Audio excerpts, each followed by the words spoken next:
মানুষ সাধারণত ৩ ধরনের হয়, আর আপনার জীবন বদলে যাবে আপনি যদি চিনতে পারেন কে গিভার, কে টেকার, আর কে ম্যাচার। শেষ থেকে বলি, ম্যাচার এই টাইপের মানুষ সাধারণত ম্যাচ করে চলতে পছন্দ করে। তার মানে আপনি তাকে যতটুকু দিবেন ঠিক ততটুকুই ফেরত পাবেন, না কম না বেশি। আপনি যদি তার ভালো করেন তাহলে ভালো পাবেন, আপনি যদি তার খারাপ করেন তারা আপনার কাছ থেকে দূরত্ব বজায় রাখবে।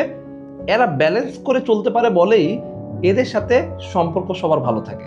দ্বিতীয় হচ্ছে টেকার। এরা শুধু নিতে জানে, এরা দিতে জানে না। এরা বড় ধরনের স্বার্থপর হয়ে থাকে। এরা আপনার সময় নিবে, এরা আপনার এনার্জি নিবে, এরা আপনার উপকার নিবে, কিন্তু যখন আপনার তার দরকার পড়বে তখন এদের আপনি খুঁজেও পাবেন না। আর ১ নাম্বারটা ছিল গিভার। এই টাইপের মানুষ শুধু দিতে জানে, বিনিময়ে কিচ্ছু আশা করে না। মাঝে মধ্যে এরা নিজের ক্ষতি করেও অন্যকে সাহায্য সহযোগিতা করে। আর এই ধরনের মানুষ অনেক পরিষ্কার মনের মানুষ হয়। আর আমরা এই ধরনের মানুষকে চিনতে অনেক দেরি করে ফেলি।